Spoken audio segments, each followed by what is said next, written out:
सर्व अच्युत गोत्रे बंधू आणि भगिनी, त्याचप्रमाणे साधू संतांना दंडोत प्रणाम. आज आपण 130 नंबरच्या सत्संगामध्ये प्रवेश करत आहोत.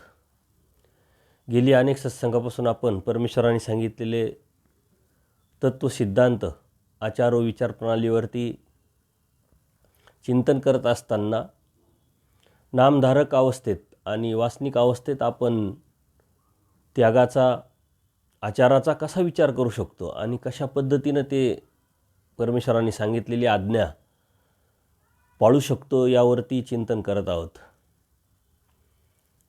मागील सत्संगामध्ये आपण ज्या सूत्रांवरती चिंतन केलं त्यावरती अनेक सद्भक्तांनी प्रतिक्रिया कळवल्या.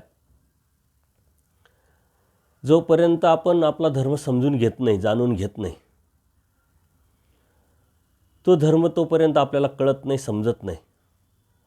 आणि आपण धर्म सांभाळत असताना, आचार विचार प्रणाली करत असताना असे कितीतरी प्रसंग आपल्या जीवनामध्ये येतात की कोणाच्या तरी नामधारक असेल, वासनिक असेल किंवा भिक्षुक असेल, या साधनवंतांच्या माध्यमातून त्यांच्याशी संवाद करताना आपल्याला त्यांच्याकडून धर्म समजतो, कळतो.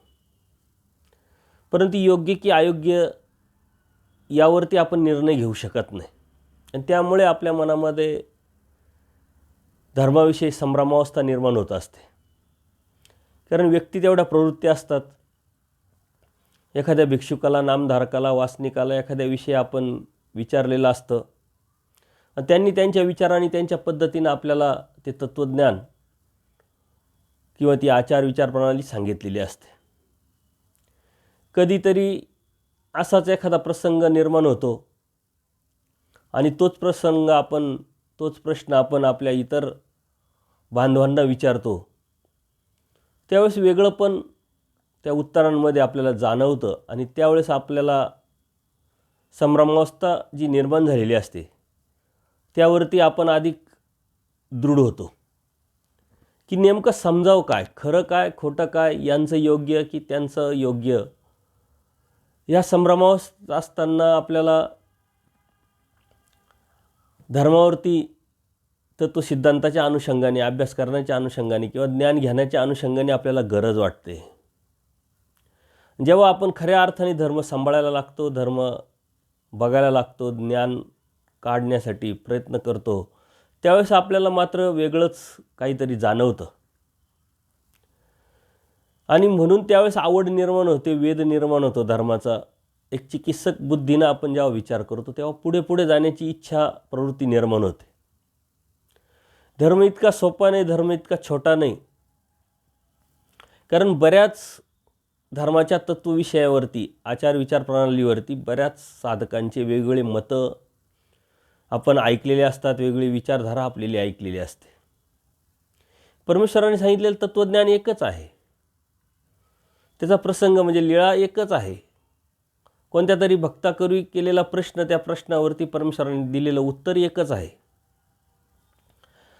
परंतु ज्यावेळेस ते आपण अभ्यासलेलं नसतं त्यावेळेस मात्र अनेकांचे वेगवेगळे मतं आपल्याला ऐकायला भेटतात. आणि आपण जेव्हा ते वाचन करतो, अभ्यास करतो, ज्ञान काढण्याचा प्रयत्न करतो त्यावेळेस काहीतरी वेगळंच दिसतं. मग ते सांगितलेलं नक्की काय होतं? तर त्यांच्या कुवतीनुसार, त्यांनी त्यांच्या बुद्धीच्या कसानुसार त्यांनी चिंतन केलेलं असतं आणि त्या चिंतनातून त्यांनी तो अर्थ आपल्याला सांगितलेला असतो. एखादा विषय समजावा म्हणून काहीतरी वेगळा दृष्टांत, वेगळं काहीतरी कारण, वेगळे काहीतरी उदाहरणं देऊन काही सद्भक्त आपल्याला सांगत असतात. परंतु तो सिद्धांत जो आहे परमेश्वरांनी सांगितलेला, तो मोडला नाही पाहिजे, तो गेला नाही पाहिजे, तो आपल्याला कळाला पाहिजे. आणि परमेश्वरांनी अनेक दृष्टांताच्या माध्यमातून आपलं हे तत्त्वज्ञान आपल्यापर्यंत पोहोचवलेलं आहे. आपल्या सत्संगामध्ये अनेक दृष्टांत येत असतात. त्या दृष्टांतातूनच आपण ही गोष्ट अधिकाधिक समजून घेण्याचा प्रयत्न करत असतो. तसेच इतर भक्तसुद्धा काहीतरी उदाहरणं, काहीतरी दृष्टांत देऊन आपल्याला धर्म समजावण्याचा प्रयत्न करत असतात. परंतु एकतर त्यांनी चुकीचं सांगितलेलं असतं किंवा आपण समजून घेण्याला कमी पडत असतो. आणि म्हणून आपल्यामध्ये एक संभ्रमावस्था निर्माण होत असते. धर्म हा खूप मोठा आहे, तो एक समुद्र आहे. त्याची एक बाजू आपण अभ्यासली तर दुसरी बाजूपासून आपण वंचित राहतो, किंवा पहिली बाजू आपल्याला माहीत असते, दुसरी बाजू माहीत नसल्यामुळे मग आपण अधिक संभ्रमावस्थेत जाऊ शकतो. आणि म्हणून आपल्याला स्वतःला धर्म सांभाळणं, स्वतःला सांभाळायचं आहे, स्वतःला परमेश्वर मिळवायचा आहे, तर स्वतःला समजून घेणं, जाणून घेणं आणि ते ज्ञान मिळवणं हे गरजेचं आहे आणि ही गरज वाटली पाहिजे. कारण कोणीतरी ज्ञान काढलं, त्यांनी आपल्याला दिलं, आपल्याला समजवलं, तो त्यांच्यासाठी तो फायदा आहे. आपल्याला परमेश्वर मिळवायचा आहे, आपल्याला आपलं हित जर करून घ्यायचं असेल तर त्यासाठी आपल्यालाच त्याच्यासाठी प्रयत्न करावा लागणार आहे. आणि त्यासाठी परमेश्वराने जीव हा चिकित्सक आहे, या चिकित्सकतेतून त्यांनी ते शोधलं पाहिजे, समजून घेतलं पाहिजे, जाणून घेतलं पाहिजे, नंतरच केलं पाहिजे.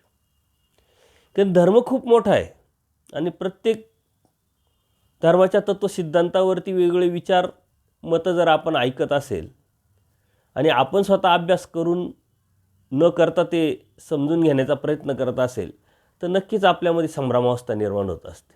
आणि म्हणून परमेश्वरांनी सांगितलेले जे तत्त्वज्ञान आहे ते आपण स्वतः अभ्यासलं पाहिजे, आपण जाणलं पाहिजे.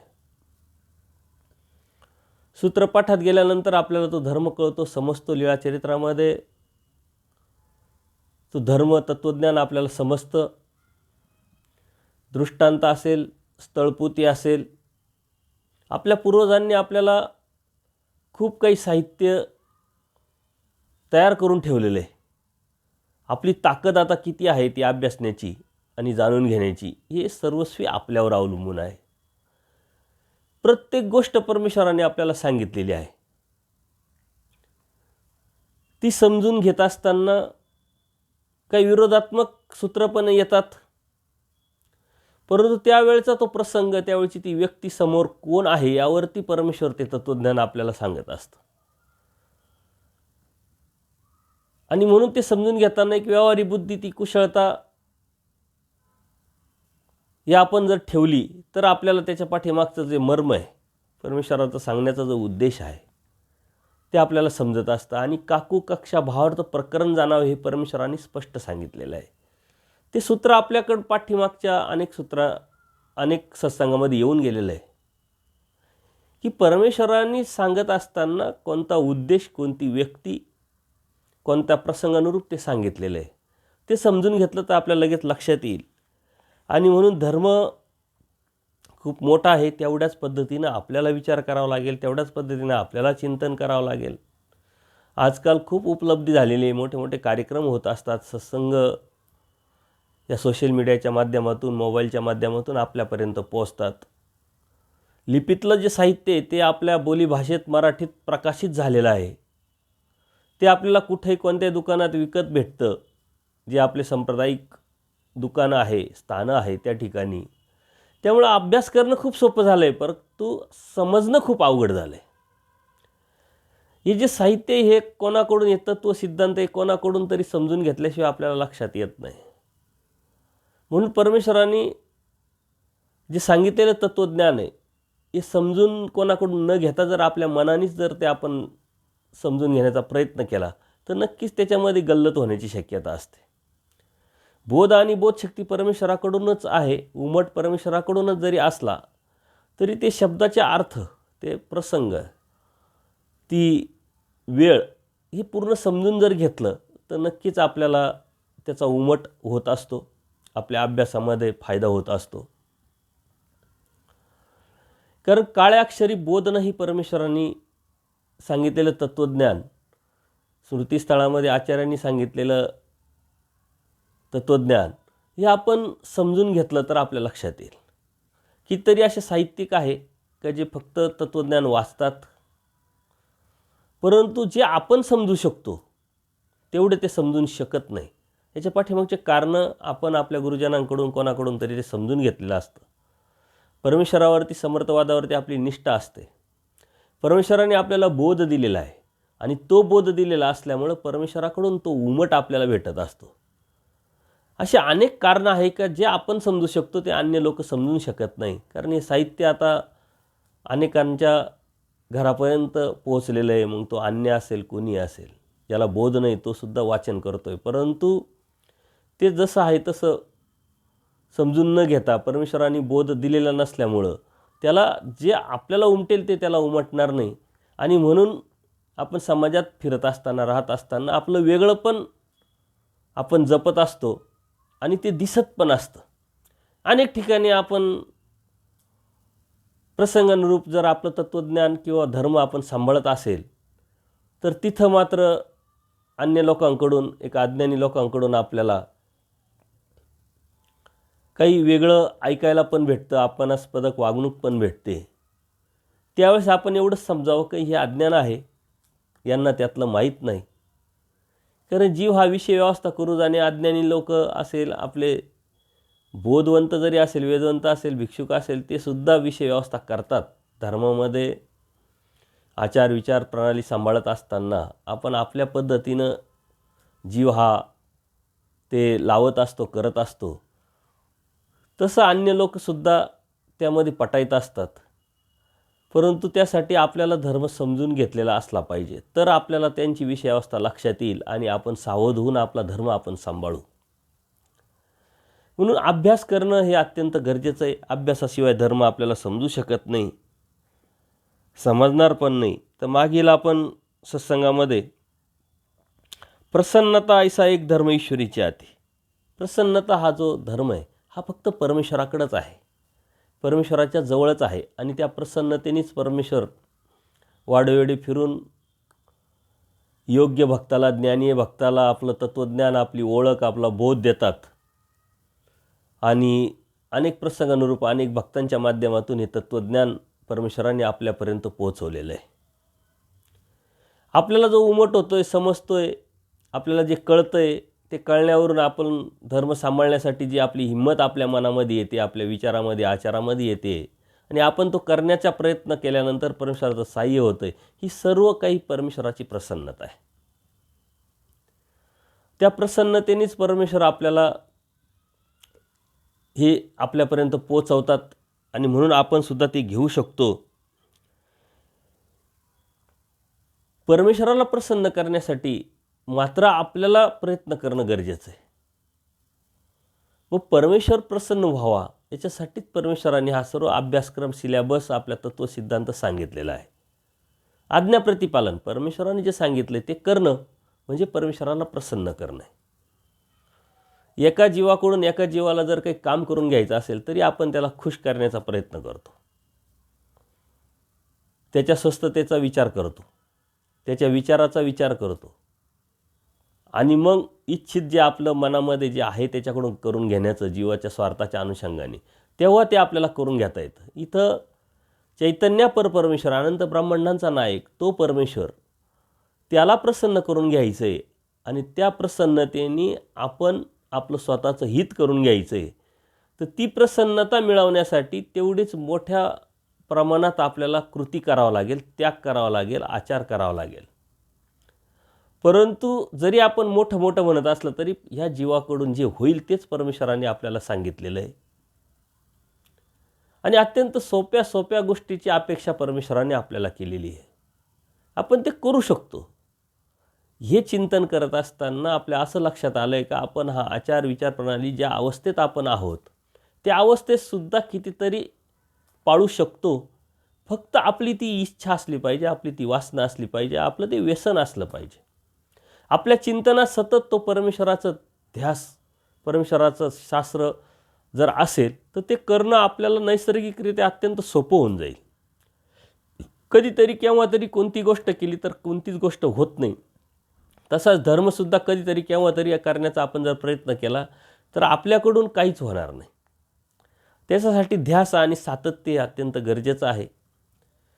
जीवन जगत असताना प्रसंगानुरूप परमेश्वराने सांगितलेलं तत्त्वज्ञान त्या प्रसंगानुरूप आपल्याला ते आठवलं पाहिजे आणि ते आठवत आठवत परमेश्वराचं या तत्त्वज्ञानाबरोबर आपण जगलो पाहिजे. कारण परमेश्वराने स्पष्ट सांगितलं आहे, परमार्ग तुमचं जीवन की हे जीवन आपलं झालं पाहिजे. उठता बसता बोलता काम करताना जर धर्म आपल्याबरोबर असेल, परमेश्वराने सांगितलेले वचन सिद्धांत जर आपल्याबरोबर असेल तर ते परमेश्वराचं आपल्याला सन्निधानच आहे. आणि त्या सन्निधानात जर राहिलो तर केलेली क्रियेचा उपयोग होईल. सन्निधानात नसताना जर आपण क्रिया करत राहिलो, स्मरण असेल, क्रिया असेल, अनेक भजन असेल, ते स्वीकारात कसे पडणार? पण पहिले सन्निधान मिळवावं लागेल, परमेश्वराला प्रसन्न करावं लागेल आणि त्या प्रसन्नतेने नंतर केलेली क्रिया, स्मरण असेल, चिंतन असेल, ते परमेश्वराच्या लेखी लागेल आणि त्याचा उपयोग आपल्याला होईल, हे आपल्याला लक्षात घ्यावं लागेल. एखाद्या व्यक्तीकडून काम करून घ्यायचं असेल तर पहिले त्याच्या समोर जावं लागेल, त्याला आपल्याला समोर आणावं लागेल आणि मग नंतर काम करून घ्यावं लागेल. एखादं महत्त्वाचं काम असेल तर आपण फोनवरती सांगून मोकळं होत नाही. अत्यंत महत्त्वाचं काम आहे, ते झालंच पाहिजे, ते आपल्या फायद्याचं आहे, असा व्यावहारिक दृष्टिकोनातून जर आपण विचार करत असेल तर त्या व्यक्तीच्या संपर्कात आपण पहिले जातो, मग त्या पद्धतीने त्याला समजावतो, त्याचे पाठीमागचे कारणं, आणि मग त्याला पटवलं तर ते आपल्याला मग भेटत असतं. अगदी तसंच आहे. परमेश्वराचा आनंद आपल्याला मिळवायचा आहे. परमेश्वराने आनंद देण्यासाठी सृष्टी निर्माण केली, स्वतः अवतार घेतलेला आहे, परंतु आपण निरानंद आहोत आणि तो बदल मग परमेश्वराला अपेक्षित आहे. तो बदल परमेश्वराने या तत्त्वज्ञानातून आपल्याला अधोरेखित केलेला आहे का काय काय बदल तुम्हाला करावा लागेल तुमच्यामध्ये, तुम्ही कोण आहात, कसे आहात, आणि तो बदल तुम्ही कशा पद्धतीनं करून घ्यायचा, आणि तो बदल जर केला तर मी तुम्हाला कसा पद्धतीनं प्राप्त होईल, मिळेल, प्रचिती कशी येईल, हे परमेश्वराने स्पष्ट आपल्याला सांगितले. अनेक लीळेंच्या माध्यमातून, सद्भक्तांच्या माध्यमातून आपल्याला या गोष्टी जाणवत असतात, समजत असतात. त्याचे उदाहरणं दाखल आपण पूजनीय आचार्य असेल, पूजनीय माईंभट असेल, महादाईसा असेल, औसा असेल, बाईसा असेल, यांचे आपण घेत असतो. तसंच आपल्यालासुद्धा काही प्रचिती येत असते. प्रसन्नता ही जी परमेश्वराची जी आहे, ही मिळवणं आपल्या जीवनाचं ध्येय असलं पाहिजे. एकदा का प्रसन्न परमेश्वर झाला की मग आपल्या जीवनामध्ये कोणत्या प्रकारच्या अडीअडचणी नाही, आणि तो प्रसन्न आहेच, फक्त त्याच्या त्या प्रसन्नतेमध्ये आपण बसलो पाहिजे. तेवढी प्रसन्नता आपण ती प्राप्त करण्याच्या अनुषंगाने प्रयत्न केला पाहिजे. तेव्हा तो परमेश्वर, प्रसन्न असलेला परमेश्वर आपल्यावरती प्रसन्न होईल आणि आपल्या जीवनाला योग्य अशा पद्धतीनं आध्यात्मिक रस्ता आपल्याला प्राप्त होईल आणि त्या परमेश्वरापर्यंत आपण जाऊ शकतो. संबंध व्यक्तसंबंधी अव्यक्त प्रसन्नता परमेश्वर निक्षिपिती. मग आपला संबंध देती म्हणून संबंध वंद्य. संबंध, आता आपला संबंध म्हणजे स्पर्श. परमेश्वर व्यक्त झाल्यानंतर अव्यक्तातून परमेश्वर व्यक्त होतात, म्हणजे अवतार घेतात, आणि तो व्यक्त झालेला परमेश्वर वाडेवेडी फिरतो, आणि त्या प्रसन्नतेने परमेश्वराने ज्या ज्या ठिकाणी उठले, बसले, तत्त्वज्ञान सांगितलं, तिथं आपली शक्ती निक्षिपित असते, आपली प्रसन्नता निक्षिपित असते. दया, माया, कृपा, करुणा अशा अनंत ज्या शक्ती आहे त्या परमेश्वराने तिथं आपल्याला वंदनासाठी ठेवलेल्या आहेत. ती एक शक्ती आहे परमेश्वराची, त्या शक्तीला आपण वंदन करत असतो आणि ते आपल्याला वंदनीय आहे. व्यक्त परमेश्वराने जरी ते संबंध दिले असेल तर त्याच्यामधली जी प्रसन्नता आहे ती अव्यक्त परमेश्वराची आहे, आणि म्हणून आपल्याला ते वंदनीय आहे. आता ज्या वस्तूला संबंध, स्पर्श द्यायचा आहे त्याविषयी परमेश्वर अगोदरच मनोधर्म करतात. कुठे गेले, बसले असं नाही. एखादा आमदार असेल, खासदार असेल, एखादा VIP व्यक्ती असेल तर त्याचा दौरासुद्धा नियोजित राहतो. त्यांनी कुठं थांबावं, कुठं जावं, कुठं जेवण करावं, कुठं बसावं, कोणाला भेट द्यावी, कोणत्या विषयावरती चर्चा करावी. एखादा जीव, सर्वसामान्य जीवातला तो असामान्य जीव, त्याचा जरी दौरा असेल तर तो नियोजनबद्ध राहतो. इथं अनंत ब्रह्मांडांचा नायक परब्रह्म परमेश्वर, सर्वशक्तियुक्त परमेश्वर, तो जेव्हा अवतार घेतो त्यावेळेस त्याच्यासाठी किती नियोजनबद्धता असेल याचा आपण विचार केला पाहिजे. कुठं जायचं, कुठं बसायचं, कोणत्या भक्ताला भेटायचं, तो भेटल्यानंतर त्याला काय सांगायचं, कोणाला कसं काढायचं, अशा पद्धतीनं जर लीळाचरित्रात आपण गेलो तर आपल्या लक्षात येईल पूजनीय भांडारेकरांकडं देव भिक्षेला गेले. फक्त त्यांना काढण्यासाठी, त्यांचा अधिकार, त्यांची योग्यता ती आली होती, त्या अनुषंगाने परमेश्वराने तिथं ते क्रिया केली आणि त्यांना काढलं. डोमेग्रामला परमेश्वर गेले माईंभटांशी चर्चा करण्यासाठी, माईंभटांना बोध देण्यासाठी. पैठणला गेले बाईसांसाठी 3 दिवस देवांनी त्यांच्याकडून त्यांच्या अज्ञानापोटी किंवा अन्यथा ज्ञानापोटी अपमान सहन करून घेतलेला आहे, त्याच्यासाठी परमेश्वरांनी 6 महिने अगोदर चिंतन केलेलं आहे त्या जीवाचं. अत्यंत नियोजनबद्ध असा परमेश्वराचा हा दौरा या जीवासाठी परमेश्वरांनी आखलेला असतो. अनंत शक्ती त्यासाठी कार्यरत असतात, कामाला लागलेले असतात. आणि म्हणून परमेश्वरांनी मनोधर्माने, प्रसन्नतेने ज्या ज्या ठिकाणी आपला स्पर्श केला आहे, संबंध दिला आहे, त्या ठिकाणी परमेश्वरांनी शक्ती निक्षिपिली असते. आणि म्हणून ते जे संबंधी आहे, मग ओटे गोटे तुम्हा नमस्करणे किंगा हे परमेश्वराचं सूत्र आहे. म्हणून आपण स्थानपूजक आहोत. आपण स्थानावर जातो, ती लीळा आठवतो. दररोज आपण स्थानावर जात नाही, जाऊ शकत नाही, म्हणून आपल्या पूर्वजांनी आपल्याला घरीच देवपूजा जे संबंधित विशेष आहे ते आपल्याला उपलब्ध करून दिलेले आहे. म्हणजे आपला जो धर्म आहे, जर आपण त्याचं चिंतन केलं तर जो परब्रह्म परमेश्वर आहे, त्या परमेश्वराने स्पर्शित जे संबंधित जे विशेष आहे ते आपल्याकडं पूजनासाठी आहे. याचं वैशिष्ट्य कितीतरी मोठं आहे. आपण एखादी आपल्याला प्रेमाची, आपल्या जवळची एखादी व्यक्ती जर आपल्यातून गेली तर त्याची वस्तू आपण एक आठवण म्हणून जपत असतो. इथं परब्रह्म परमेश्वराच्या या वस्तू आहे, त्या आपण तेवढ्याच पद्धतीनं जपत असतो, वंदन करत असतो. परंतु परमेश्वर स्पष्ट आहे ते वंदनीय आहे, ते वंदन करायचं आहे. तिथं जर आपण ज्या भक्तांनी परमेश्वराच्या ठिकाणी केलेले जे अवसर असतील, पूजा केलेली असेल, पूजाद्रव्य वाहिलेले असतील, त्या पद्धतीनं आपण जर या ठिकाणी करायला लागलो तर ते एक आपलं अन्यथा ज्ञान आहे. म्हणून परमेश्वराने या मर्यादा आखून दिलेल्या आहे. परंतु ती अवस्था यायला आपल्याला वेळ लागतो. प्रत्येकजण त्या अवस्थेतून गेलेला असतो. मग स्थानाच्या ठिकाणी सर्व त्याचं वेच असतो. नंतर मग तिथून तो पुढं ज्ञानाकडे सरकतो. त्या ज्ञानातून मग साधू संतांकडून मग परमेश्वरच पाहिजे ह्या उद्देशाने किंवा या ध्यानी पछाडून त्या अवस्थेत तो जात असतो. कोणतीच व्यक्ती डायरेक्ट 10वीला जात नाही, कलेक्टर होत नाही. त्याला त्याच अवस्थेत जावं लागतं. त्या अवस्थेमध्ये त्याला ते गरजेचं आणि महत्त्वाचं असतं. आता परमेश्वराने पूर्ण महाराष्ट्र परिभ्रमण केलं. मग ते रस्त्याने चालले असतील, कुठं प्रवास केलेला असेल, त्यावेळेस जरी पालख्या होत्या, घोडे होते, अनेक साधनं होते, पण लीळाचरित्रामध्ये कुठेही असं परमेश्वराने प्रवास करत असताना या साधनांचा वापर केला असं आपल्याला कधी ऐकायला किंवा वाचायला भेटत नाही. पायी पूर्ण महाराष्ट्र परमेश्वराने पालथा घातलेला आहे. म्हणजे पायी फिरले, तिथंही ती प्रसन्नता आहे का, तिथंही ती शक्ती आहे का, ती नाही. परमेश्वराने मनोधर्मानुसार अत्यंत प्रसन्नतेने जिथं उठले बसले त्या ठिकाणी याचं आपण स्थानपूजन करतो. त्या स्थानाचंच आपण पूजन वंदन केलं पाहिजे आणि करत आलेलो आहे.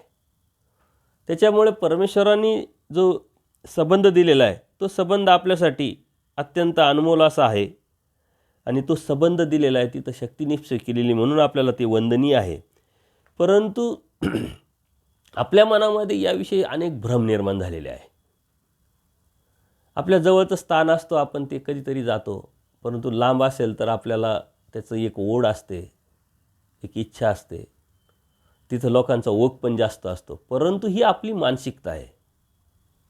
आपण मागे एका सत्संगामध्ये यावरती प्रकाश टाकलेला आहे स्थानाच्या संदर्भात, की जे आपल्याला महास्थान असेल, वस्तीस्थान असेल, तर हे जे स्थानाचे प्रकार आपल्याला माहिती असावे म्हणून आपल्या पूर्वजांनी आपल्याला सांगितलेले. याचा अर्थ तर शक्ती कमी जास्त आहे.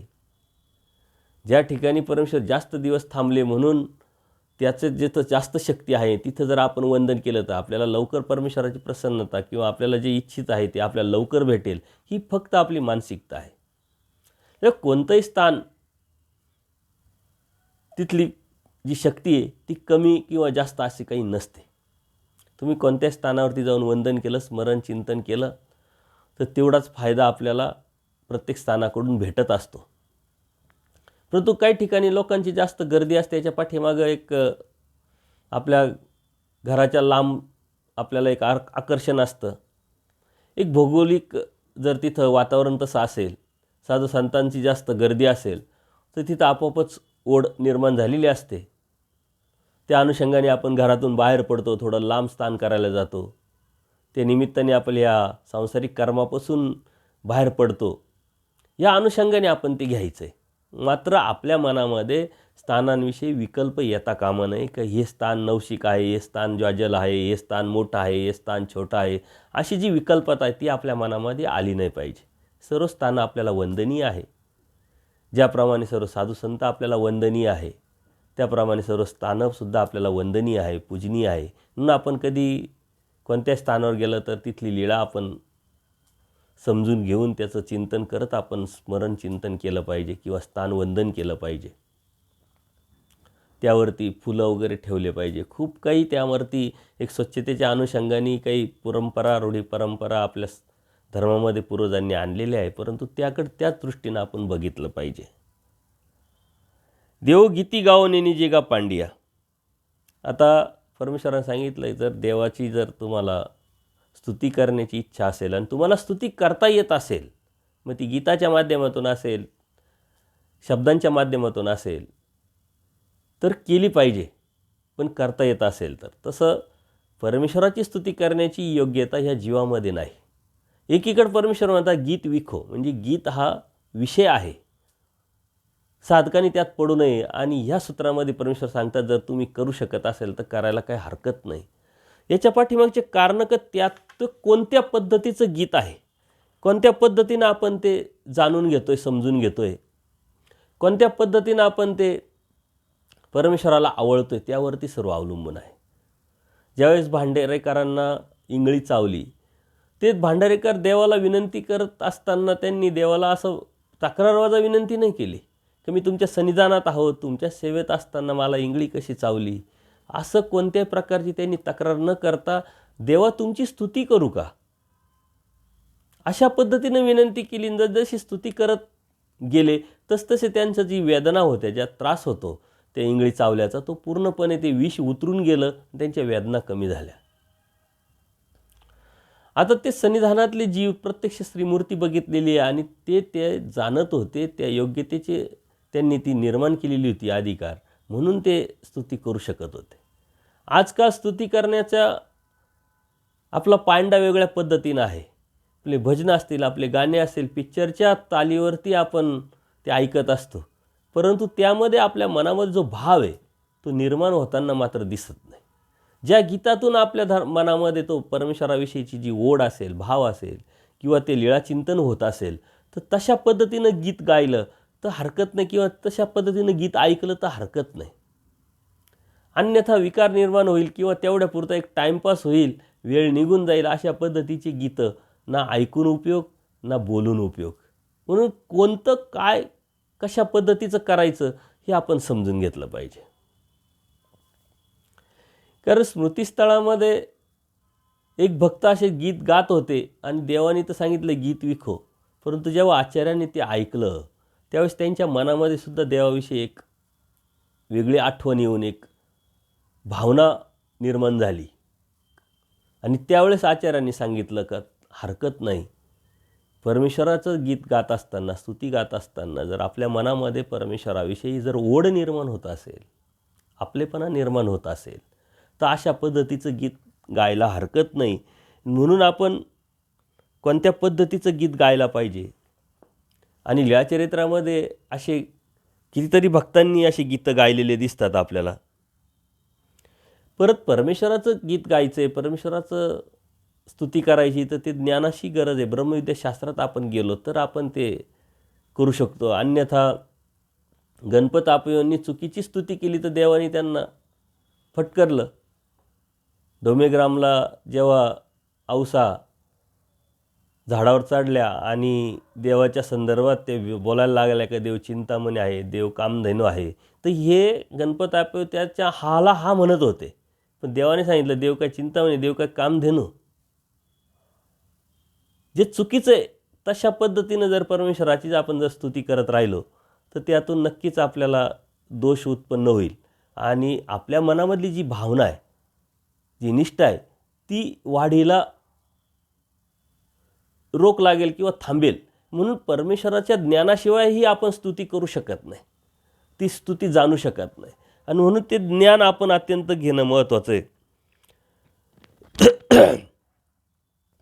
याच्या लीळाचरित्रामध्ये अनेक भक्तांनी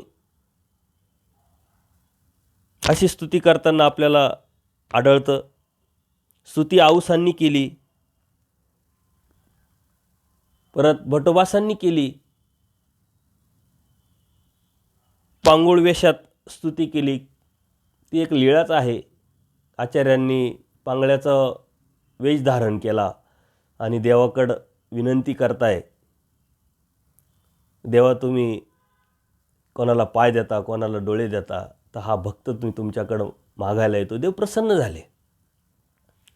आणि काय द्यावं हे बाईसांना देव विचारतात आणि बाईसासुद्धा सांगतात, देवा द्या, देवाला या भक्ताला सन्निधान द्या, प्रेम द्या.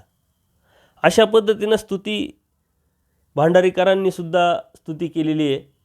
अत्यंत सुंदर अशी विंगुळीच्या प्रसंगी स्तुती केलेली. देमाईसाने ही दवडण्याच्या प्रसंगी स्तुती केलेली आहे. महादाईसाने सोजियाच्या प्रसंगी ओवी गायल्या.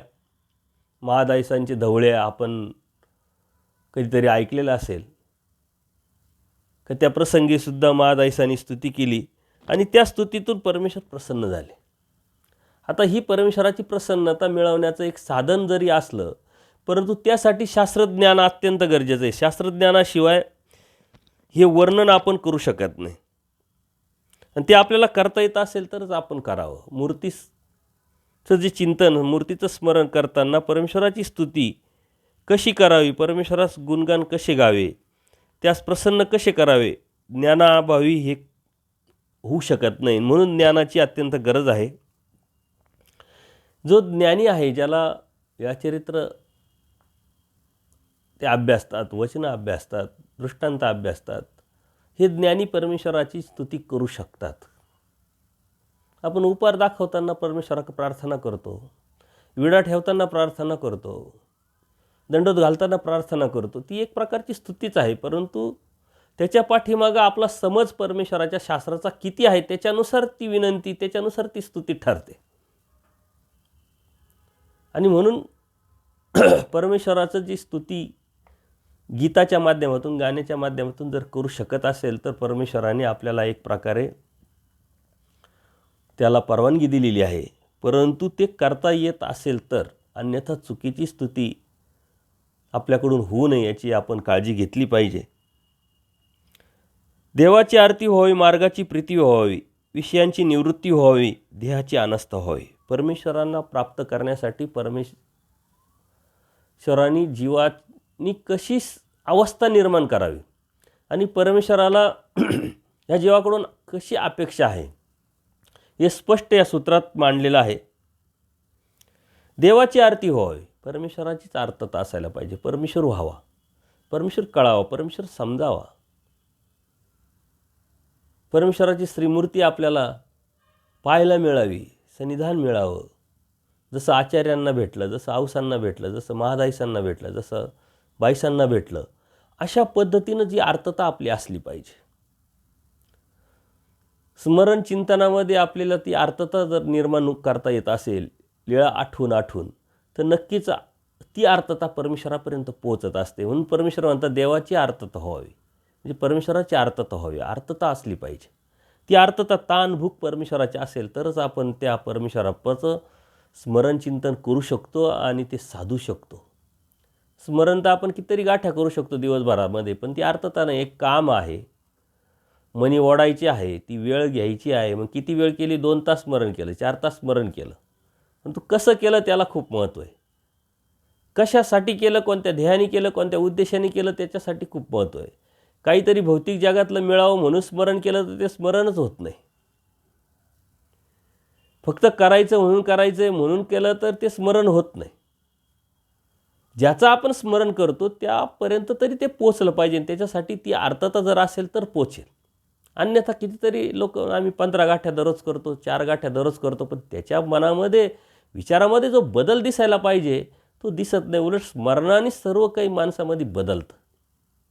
जो बदल अपेक्षित आहे परमेश्वराला, ते परमेश्वराचा तो बदल अपेक्षित असलेला तो स्मरणानंतर प्राप्त होत असतो. पण ते स्मरण त्या योग्यतेचं, त्या पद्धतीचं असलं पाहिजे तरच. मार्गाची प्रीती व्हावी, परमेश्वराने सांगितलेला जो मार्ग आहे, म्हणजे तत्व, सिद्धांत, आचार, विचार प्रणाली, जो मार्ग आहे आणि त्या मार्गावरती जे मार्ग चालतात त्या मार्गाची प्रीती असली पाहिजे. म्हणजे साधू संतांचे आपण मार्ग कशाला म्हणतो? एक आश्रम पद्धतीला म्हणतो. मार्ग आला का, मार्ग गेला का, आपण आश्रम आला का, आश्रम गेला का असं म्हणत नाही. तो मार्ग म्हणजे परमेश्वरांनी सांगितलेल्या तत्वसिद्धांताच्या आचाराविचाराच्या प्रणालीवरती चालण्याला जो व्यक्ती आहे तो त्या मार्गाचा आहे, त्या परमार्गाचा आहे, परमेश्वरांनी सांगितलेल्या मार्गाचा आहे. त्याच्याविषयी आपल्याला प्रीती असली पाहिजे, प्रेम असलं पाहिजे, आपलेपण असलं पाहिजे. आपल्या विचाराबरोबर विचार जर ज्याचे जुळत असतात त्याच्याविषयी आपल्या मनामध्ये एक वेगळी भावना असते, त्याच्याविषयी एक वेगळं प्रेम असतं. आणि म्हणून परमेश्वरांनी सांगितलं आहे का देवाची आरती व्हावी तशीच ह्या मार्गातले जे आहे अचित गोत्री असेल, सद्भक्त परमेश्वराचे असतील, त्यांच्याविषयी प्रीती असली पाहिजे. आणि हेच करत असताना ज्यावेळेस परमेश्वराची आर्तता निर्माण होते, ज्यावेळेस अशा मार्गाची प्रीती निर्माण होते, त्यावेळेस आपोआपच विषयाची निवृत्ती होत असते. आणि जर विषयाची निवृत्ती असेल तरच हे प्राप्त होईल, अन्यथा एकाच नाण्याच्या दोन बाजू आहे. जिथं विषयाची निवृत्ती असेल तिथं परमेश्वराची प्रीती असेल, जिथं विषयाची प्रीती असेल तिथं परमेश्वराची निवृत्ती असेल. म्हणून परमेश्वराची आर्तता पहिले सूत्राचं जर आपण आकलन केलं किंवा सूत्र वाचलं तर व्यवस्थित येईल की पहिल्यांदा परमेश्वरांनी परमेश्वराची आर्तता हा शब्द वापरला, नंतर मार्गाची प्रीती हा शब्द वापरला. तेच उलटं जर केलं तर विषयाची निवृत्ती असावी, देहाची अनास्था असावी आणि मग देवाची प्रीती असावी असं म्हटलं तर शक्य होत नाही.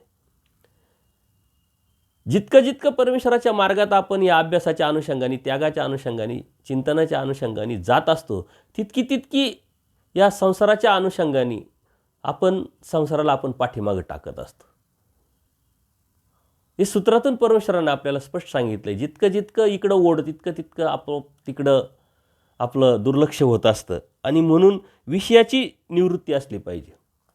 जे विषय आहे आपल्या जीवनामध्ये, विकार, विकल्प, स्वभाव, आपले दोष असतील, या दोषातून आपल्या इंद्रियाच्या माध्यमातून निर्माण झालेले जे विषय असतील, अभिलाषा असेल, याची निवृत्ती असली पाहिजे. म्हणजे यात समाधान असलं पाहिजे आणि यातून आपण बाहेर पडण्याच्या अनुषंगाने आपलं चिंतन, आपला प्रयत्न असला पाहिजे. तरच परमेश्वराचं हे प्रेम, परमेश्वराचं ज्ञान आपल्याला कळेल किंवा परमेश्वराचा मार्ग आपल्याला समजून त्या परमेश्वरापर्यंत आपण जाऊ शकतो.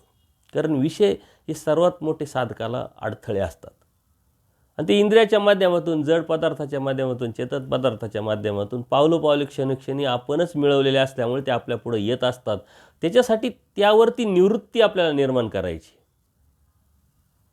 त्यातून निवृत्त व्हायचं आहे, त्यातून त्याग करून आपल्याला ते पाठीमागं टाकायचं आहे. आणि हे जेव्हा विषयाची निवृत्ती होईल त्यावेळेस आपोआपच आपल्या देहाची अनास्था आपण करू, देहाकडं आपलं आपोआपच दुर्लक्ष होईल. अन्यथा या देहाकडं आपलं इतकं लक्ष असतं, या देहावरती आपलं इतकं प्रेम असतं, तर त्या देहासाठी आपण परमेश्वर, परमार्ग याला विसरून गेलेलो असतो. आपण सहजच दिवसभरात चिंतन करायचं का सकाळपासून आपण ह्या देहासाठी काय करतोय. ऊर्ध्वगतीचं केलं पाहिजे. परमेश्वराने सांगितले व्यायामे वायू तुटे, दंडोत घाला, स्मरण चिंतन करा, बसण्याची सवय लावा. जेव्हा अर्धा तास, 1 तास आपण बसून स्मरण शांततेने, स्वस्थ चित्ताने करू, त्यावेळेस ती स्वस्थता आपल्याला नक्कीच परमेश्वरापर्यंत घेऊन जाईल. तेवढी शारीरिक क्षमता आपल्यामध्ये निर्माण होण्यासाठी त्या पद्धतीचं आपलं जीवन, लाईफस्टाईल आपण केलं पाहिजे. खाणं पिणं, आपलं शरीराचं स्थूलता असेल, त्या पद्धतीची कॅपॅसिटी निर्माण करायची असेल तर नक्कीच आपण त्याकडं बघितलं पाहिजे. परंतु वेगळ्या पद्धतीनं जर ती आपण बघितली तर परमेश्वराने स्पष्ट सांगितलं अवसांच्या निमित्ताने की लिसीपुसी करी हा वेश्येचा धर्म म्हणे.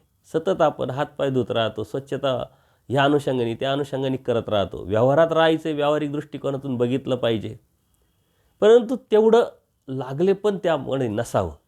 एक ड्युटी, कर्तव्य भावनेने आपण समाजात राहत असताना समाजाचे संकेत आपल्याला पाळायचे, तर तेवढ्या मर्यादेत आपण त्या गोष्टी पाळल्या पाहिजे. पण त्याच्यासाठी, उपभोगासाठी तो चंगळवाद जर आपण स्वीकारत असेल तर नक्कीच आपण या परमार्गामध्ये टिकू शकत नाही किंवा परमार्गाचे आपण होऊ शकत नाही. म्हणून परमेश्वराच्या ह्या मार्गामध्ये जात असताना परमेश्वरांनी एका सूत्रात सर्वच गोष्टी सांगितलेल्या आहे. परमेश्वराची आर्तता, परमार्गाची प्रीती, विषयाची निवृत्ती आणि देहाची अनास्था या गोष्टी जर आपण समजून घेतल्या तर सर्व धर्म आपल्याला समजल्यासारखा होईल. आणि म्हणून त्यावरती चिंतन हे आपण जर केलं तर नक्कीच आपल्याला त्यातून बऱ्याच काही गोष्टी आपल्याला लाभू शकतात. याचं चिंतन आपण केलं पाहिजे. आपली मळीन माती करावी. आता आपली मळीन माती करावी म्हणजे काय करायचं? आता हे नामधारक वासनिक वर्गसुद्धा करू शकतात. आपण काम आहे, कामावर जायचं आहे, त्यासाठी काय गरजेचं आहे, मग तो कपडा असेल त्या पद्धतीनं आपण केलं पाहिजे. खूप काही छान छौकीपणा ज्याला अनुसरायचं आहे, ज्याला परमेश्वर प्राप्तीच्या अनुषंगाने त्याचं चिंतन, त्याची वाटचाल चालू आहे, त्याने असं थोडं या गोष्टीचा त्याग केला पाहिजे. जोपर्यंत तुम्ही समाजात आहात त्या समाजाच्या राहत असताना समाजासारखं आपल्याला राहावं लागतं, परंतु एक ड्युटी करतोय म्हणून त्या गोष्टी बघितल्या पाहिजे. आता आपली मळीन माती करायची म्हणजे काय करायचं नेमकं? तर अविचाराची मळीन माती करायची, आपल्याला अविधीची मळीन माती करायची. परमेश्वराने सांगितलेल्या तत्त्वज्ञानाच्या विरुद्ध आपल्याला न करता आलं पाहिजे, न बोलता आलं पाहिजे, न ऐकता आलं पाहिजे, न राहता आलं पाहिजे, याचा आपण विचार करायचा आहे. शारीरिक दृष्टिकोनातून जेवढं गरजेचं आहे तेवढं आपल्याला घ्यायचं आहे. आजच आपण ते नियमन करू शकतो. कितीतरी अशा गोष्टी आहे का त्या आपण करू शकतो. सतत परमेश्वराने सांगितलं आहे की हा जो महात्मा आहे, परमार्गाचा महात्मा आहे, त्यांनी स्वतःचं काम स्वतः केलं पाहिजे. अशा पद्धतीनं ते या वचनाकडे आपण जर बघितलं तर नक्कीच आपल्याला त्यातलं लक्षात येईल. कारण अनुसरलेला जो साधक आहे, आचारवंत जो आहे, चार्यवंत जे आहे, त्या अनुषंगाने सांगितलेले सूत्र परमेश्वरांनी आपल्याला सांगितलेले आहे. आपली मळी मातीन करावी. पुढचं सूत्र आहे, कोमळ ज्ञानी आचार्य इंद्रिय धर्म पातळ होती, अप्रोक्ष दशे जाते. आणि हे करत असताना त्याचा फायदा ह्या जीवाला काय होतो? एखादा कोमळ ज्ञानी असेल, थोडासा जरी आचार करेल किंवा आपणही थोडा जरी आचार केला तर इंद्रिय धर्म जे आहे आपले ते आपोआप पातळ होतात, पण त्याची जी दृढता किंवा तीव्रता आहे ती कमी होते. आणि हे आपल्याला जाणवतं. जशी आपली बौद्धिकता वाढते, आपली बुद्धिमत्ता वाढते, तसतशी आपली विषयाकडं जी ओढ आहे ती आपोआपच कमी होत असते. आणि आपण त्या गोष्टी बघितल्या पाहिजे, समजल्या पाहिजे. बुद्धिवादी जीव याची जी आसक्ती आहे संसाराप्रती असेल, एक बाकीच्या प्रपंचाच्या अनुषंगाने असेल, ती कमी असते. ती आपल्याला समाजात राहत असताना काही गोष्टी आपल्याला लक्षात येतात आपण बघितलं तर. जितकं ह्या जीवाचं अज्ञान मोठं तितकं त्याच्यामध्ये या प्रपंचामध्ये त्याचं लागले पण मोठं असतं. जसजसं त्याची बुद्धिमत्ता वाढत असते, विषयाच्या अनुषंगाने त्याची निवृत्ती आपोआपच वाढत असते. कारण या ज्ञानाच्या माध्यमातून त्याला कळतं काय योग्य, काय अयोग्य, काय खरं, काय खोटं. ही सृष्टी कशासाठी निर्माण केली, कोणी निर्माण केली, तो आला कशासाठी आला, त्यांनी काय सांगितलं, हे ज्ञानाने कळत असतं. आणि ते ज्ञान जर आपल्याला समजून घेतलं आपण तर आपोआपच त्याच्याविषयी जी अनास्था आहे ती आपोआपच निर्माण होत असते. एखादी व्यक्ती काही कामाची नाही असं आपल्याला लक्षात आलं का त्याच्याविषयी आपल्याला आपलं प्रेम काही राहत नाही, ओढ काही राहत नाही. आहे असं आपण समजतो. हाय म्हणून कधीतरी समोर आलं तर आपण बोलत नाही असं कधी होत नाही, बोलतो तेवढ्यापुरतं, परंतु ते लागले पण नसतं. तशा पद्धतीने या सूत्रांचे आपण जर विचार केले तर आपल्याला लक्षात येईल. आपल्याला या व्यावहारिक जीवनामध्ये जगत असताना, सामाजिक कौटुंबिक जीवनामध्ये जगत असताना या सूत्रांचा कितीतरी उपयोग होत असतो. हे आपले दिशादर्शक आहे. ते आपल्याला चालायला शिकवतात, बोलायला शिकवतात, वागायला शिकवतात. पण त्या पद्धतीनं आपण ते घेतलं पाहिजे. थोडंसं जरी आचार केला, थोडासा जरी त्याग केला तर हे जे इंद्रियांचं जे पातळेपण आहे ना ते आपल्याला लक्षात येत राहतं आणि ते पातळ होत असतं. इंद्रियांचा त्रास आपल्याला होत नाही. पण आपली बुद्धिमत्ता आपण कशी वाढवली पाहिजे, ज्ञान अभ्यास कसा, आपण चिंतन कसं केलं पाहिजे आणि ते कसं वाढवलं पाहिजे याचा जर विचार केला तर लगेच आपल्याला लक्षात येतं. आणि पुढे जाऊन मग अपरोक्षमध्ये ह्या गोष्टी ज्या आहे, अपरोक्ष ज्ञानामध्ये तर या गोष्टी राहत पण नाही, म्हणजे मनात पण येत नाही. अशा पद्धतीनं परमेश्वरांनी शाब्दज्ञानात सांगितले. शाब्दज्ञानात थोडासा त्याग केला, ज्या आपण अवस्थेत आहोत, थोडासा आचार करायला लागला तर आपोआपच आपण थोडंसं शांत होतो, स्वस्थ होतो, सिरियस होतो. आणि त्याचा परिणाम आपल्यावर झाला असेल किती सद्भक्त प्रतिक्रिया व्यक्त करतात की आम्ही याचा विचारच केला नव्हता, आता हे करायला लागलो, ते करायला लागलो. आपल्या स्वभावामध्ये बदल होताना आपल्याला लगेच जाणवतं. सर्वसाधारण एखादा अन्य माणूस असतो, तो अन्य असताना त्याची जी वागण्याची पद्धत, बोलण्याची पद्धत, त्यानंतर बोध होतो आणि त्या बोधानंतर तो उपदेश होऊन परमार्गात येतो. त्याच्यामध्ये बदल आपल्याला लगेच लक्षात येतो. तो शांत झालेला दिसतो. एक स्वस्थता त्याच्या मनामध्ये, त्याच्या विचारामध्ये, त्याच्या वागण्या बोलण्यात आलेली दिसते. आज तर आपण परमेश्वरांनी सांगितलेलं तत्त्वज्ञान अभ्यासतोय, चिंतन करतोय. परमेश्वराच्या प्राप्तीची वासना आपण ठेवतोय. त्या अनुषंगाने आपण त्यागाचा विचार करतोय. आपल्यामध्ये किती स्वस्थता असायला पाहिजे. आपल्यामध्ये ती विषयाचं पातळपण किती असलं पाहिजे, ते आपण लक्षात घेतलं पाहिजे. बऱ्याच अशा गोष्टी आहे का ज्या विज्ञान मान्य करतं पण शास्त्र मान्य करत नाही. शारीरिक भूक, विज्ञानमध्ये शरीराची भूक ही शरीराला दिली पाहिजे, नाही दिली तर त्याचा त्रास होईल, पण शास्त्र ते मान्य करत नाही. परमेश्वर स्पष्ट सांगतात, विषय जर उपभोगले नाही तर काय माणूस मरतो काय म्हटले. अधिक योग्यता निर्माण होते त्याच्यामध्ये. त्या साधनेच्या माध्यमातून अनेक साधू संतांमध्ये ती योग्यता त्याच्या चेहऱ्यावरती झळकत असते. आचार्यांच्या बाबतीत जर आपण विचार केला तर आचार्य रस्त्याने जायचे. वेदवंती नागदेव असं नाव आचार्यांना पडलेलं होतं. आचार्यांच्या संपर्कात कोणीही व्यक्ती आली तर वेद निर्माण व्हायचा. जसं देवाला बघितल्यानंतर वेद निर्माण झाला, प्रत्येकाला वेद नाही निर्माण झाला.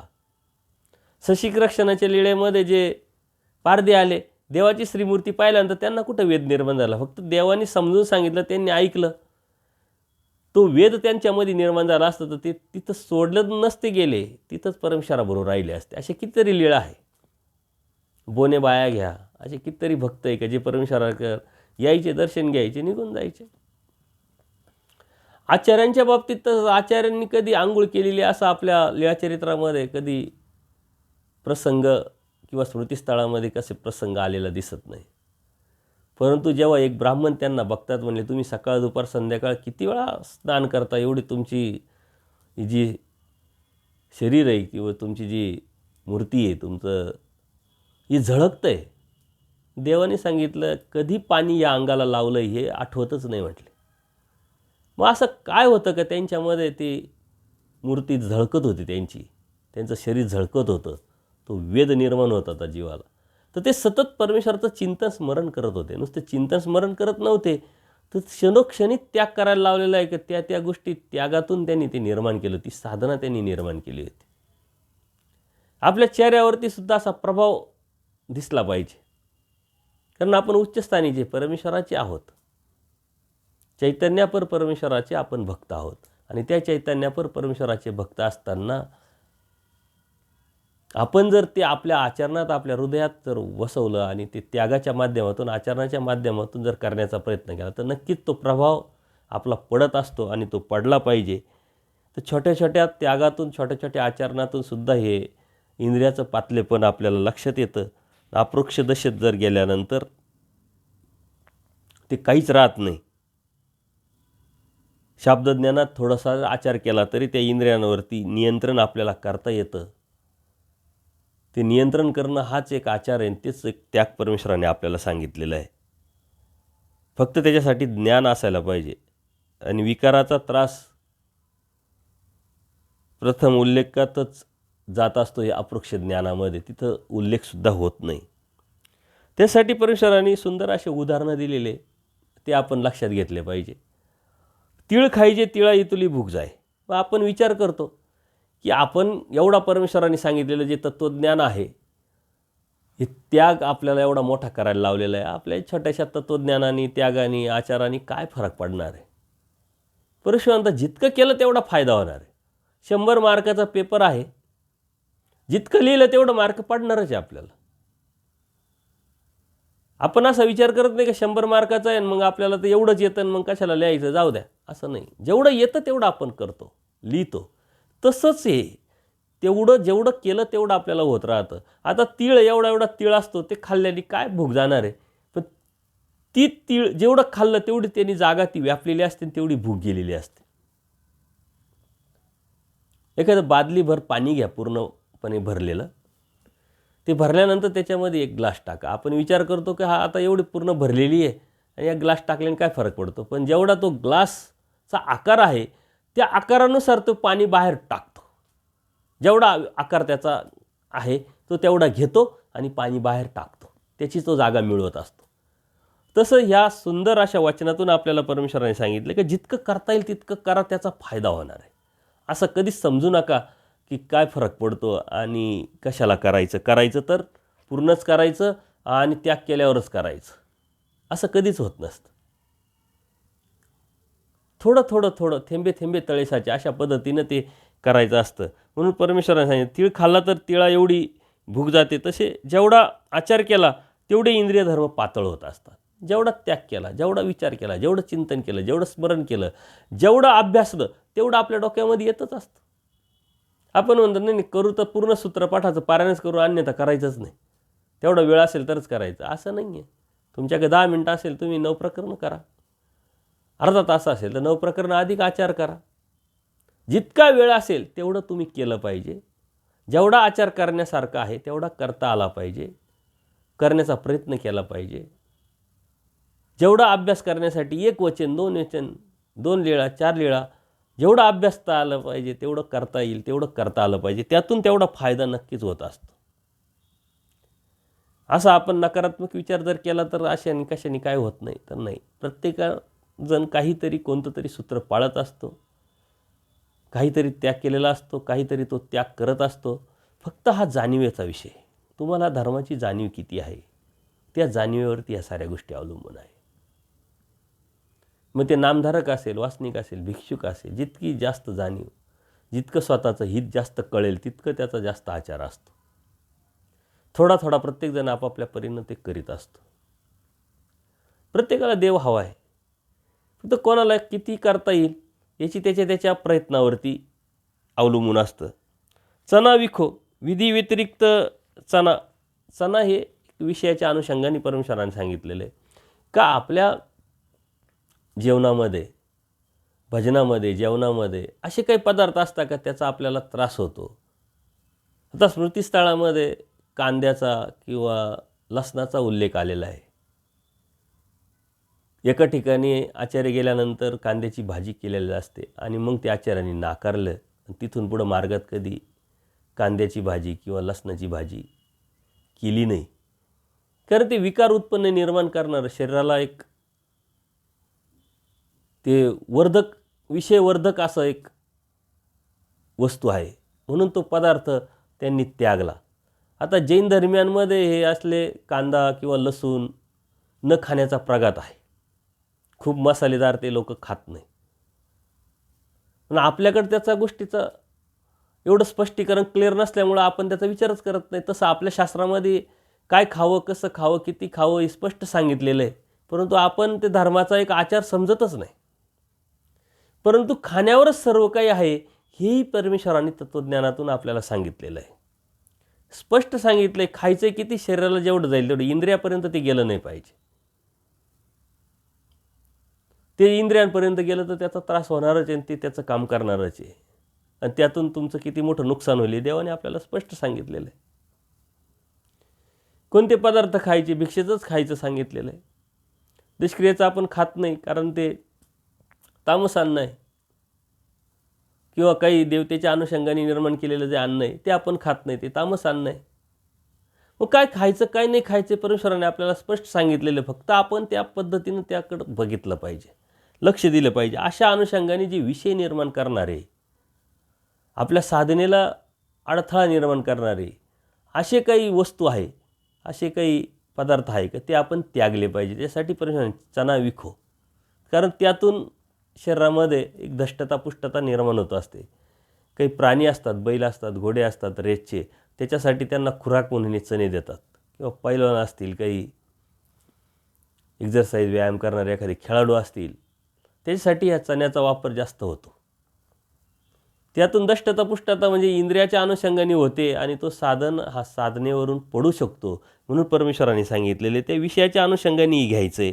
आणि आपल्या जीवनामध्ये या गोष्टी, जेवणामध्ये या गोष्टी कितीतरी असतात, पण त्याचा आपण त्याग केला पाहिजे. बाहेर हॉटेलचं जे गेल्यानंतर असे कितीतरी पदार्थ आहे का त्यातून आपल्याला शारीरिक दृष्टिकोनातूनही त्रास होतो, इंद्रिय दृष्टिकोनातून त्रास होतो. ते आपण टाळलं पाहिजे.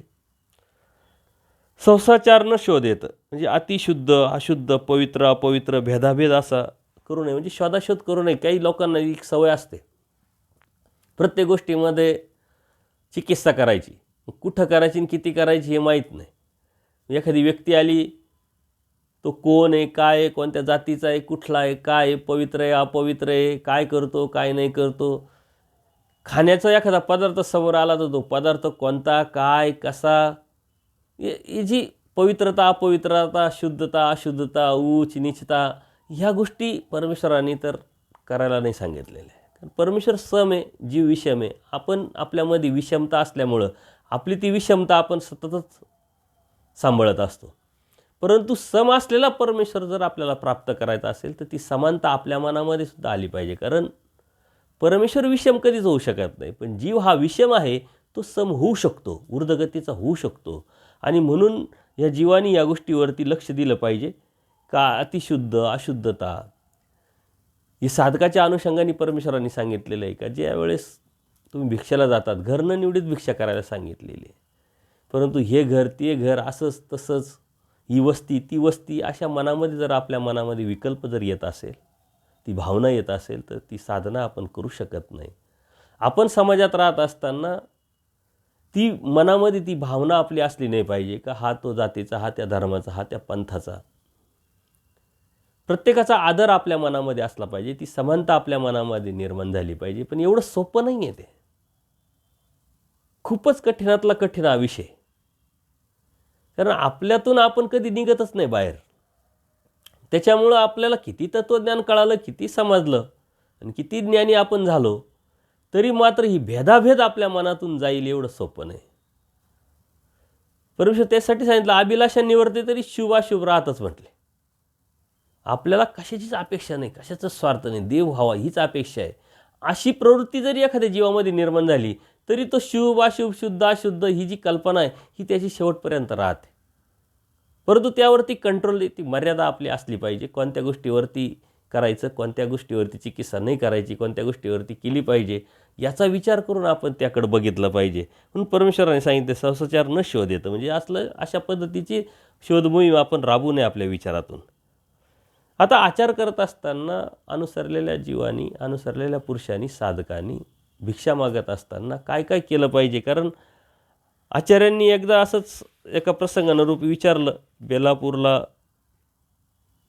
जिज्ञासा करण्याच्या उद्देशाने आचार्यांनी विचारलं का असा निधानी आचार करत असताना आम्ही कसं राहावं, कसं वागावं, कसं भिक्षा मागावी, कशा पद्धतीनं आम्ही राहिलो पाहिजे. या अनुषंगाने हे सूत्र सांगितले. सारवीला उमरा देखुनी सावम्या न वाचावे. काही कार्यक्रम असेल त्या ठिकाणी भिक्षेला जाऊ नये म्हणे. भिक्षेला जाणाऱ्या साधकांसाठी हे सांगितलेलं आहे. आपल्याला समाजात राहत असताना कार्यक्रमाच्या ठिकाणी हुकमं जावंच लागतं, पण किती वेळ जायचं, तिथं जेवायचं का नाही, कोणतं अन्न आहे, कोणत्या पद्धतीचं आहे, कोणत्या निमित्ताचं आहे याचा विचार आपण नक्कीच केला पाहिजे. यावरती आपण बऱ्याच ठिकाणी प्रकाश पाडलेला आहे. ती कुशलता आपली असली पाहिजे. धर्म जर आपल्याला सांभाळायचा आहे, देव जर आपल्याला मिळवायचा असेल तर समाजात राहत असताना सुद्धा आपल्याला ह्या गोष्टी पाळाव्या लागतील. अन्यथा जर पाळत नसाल तर देव आपल्याला भेटू शकत नाही, धर्म आपण टिकू शकत नाही. पण ती व्यावहारिकता, ती कुशलता आपल्याला समाजात कधी पण राहायचं आहे आणि समाजात राहत असताना धर्म पण सांभाळायचा. आपल्याला धर्म महत्त्वाचा आहे आणि तो धर्म प्रथम क्रमांकावरती असला पाहिजे. काहीतरी असे प्रसंग येतात का धर्म की समाज, त्यावेळेस आपण धर्मच निवडला पाहिजे. पण ती धर्माची जाणीव असेल तर तुम्ही धर्म निवडाल. अन्यथा समाजाच्या अनुषंगाने, जातीपातीच्या अनुषंगाने, घरादाराच्या आणि मानापानाच्या अनुषंगाने आपण धर्माला पायदळी तुडवणारे हे विषयवीर परमेश्वराने सांगितले, विषयवीर भरपूर आहे, भरपूर दिसतील, त्यातले आपण नसलं पाहिजे. धर्म आपल्याला जर प्रथम स्थानी ठेवायचा आहे, परमेश्वर प्राप्ती, आपलं हित जर आपल्याला कळायचं असेल तर आपण या गोष्टी केल्या पाहिजे. नामधारक वासनिक अवस्थेत असताना असे प्रसंग आपल्याला येत असतात. कार्यक्रमाला जावं लागतं, दशक्रियाला जावं लागतं, अनेक नातेवाईकांच्या ठिकाणी आपल्याला जावं लागतं. तर त्यावेळेस आपण हा विचार केला पाहिजे. हे साधकाला सांगितलेले भिक्षेच्या अनुषंगाने पण एक माहिती म्हणून आपण हे सूत्राचा विचार करतोय. पूजा पुरस्कार न स्वीकारावे.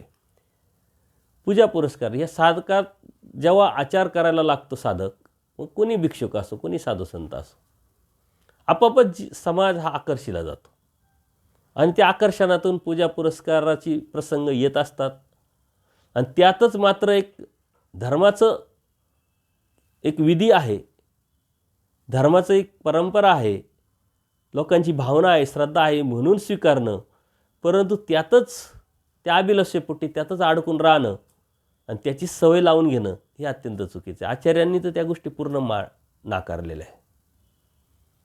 कारण ज्यावेळेस आचार्यांचं पूजा पुरस्काराचा विषय येतो त्यावेळेस मात्र आचार्यांनी ते नाकारलं आणि असतीपरी माझ्या बापाला सांगितले आहे का हे त्या वासनिकांना सांगितलं. आचार्यांचं तीर्थ ज्यावेळेस एक काही वासनिक घ्यायला लागले चरणतीर्थ, त्यावेळेस आचार्यांनी सांगितलं की माझ्या चरणतीर्थाने तुमचे कर्मनाश होतो, तर माझ्या चरणतीर्थाने माझा कर्मनाश का होणार नाही, म्हणून ते स्वतः पितात आणि ह्या गोष्टी नाकारतात. चरणतीर्थ हे फक्त देवाचंच असं स्पष्ट सांगितलेलं आहे. पूजा पुरस्कार तर आचार्यांनी कधी स्वीकारलेच नाही. जरी कधी प्रसंग आला तर ते रडलेले, दुःख केलेलं आहे. आजही काही साधुसंत आहे जाणीवायचे का असा प्रसंगानुरूप ते दुःख करतात, परंतु किती करायचं हे आपल्याला सेन्स असला पाहिजे. आपण असं वाटतं की आपण साधुसंतांचा पूजा पुरस्कार जर केला तरच आपल्याला देव भेटणार आहे, अशा अनुषंगाने आपण धर्माला चिटकलेलो असतो. म्हणून परमेश्वरांनी सांगितले पूजा पुरस्कार न स्वीकारावी, हे साधकाला, साधनवंताला जे साधनेवरती आहे तर त्यासुद्धा त्या साधनेवरती ते पडणार नाही याची काळजी घेऊन तेवढ्याच मर्यादेत आपण या गोष्टीकडे बघितलं पाहिजे, लक्ष दिलं पाहिजे. हा विषय खूप मोठा आहे. धर्मामध्ये आजची जी परिस्थिती आहे ती वेगळ्या पद्धतीची आहे, पण परमेश्वरांनी सांगितलेली जी आचारप्रणाली, तत्त्वप्रणाली, सिद्धांत आहे ते मात्र आपण अभ्यासत असताना आपल्याला त्याच्यातलं वेगळं पण जाणवलं पाहिजे, दिसलं पाहिजे आणि त्या अनुषंगाने आपण विचार करून हा धर्म आपल्याला कसा सांभाळायची कुशलता, व्यावहारिकता आपण सांभाळली पाहिजे. आपल्या प्रतिक्रिया नक्की कळवा. दंडोत प्रणाम, दंडोत प्रणाम, दंडोत प्रणाम.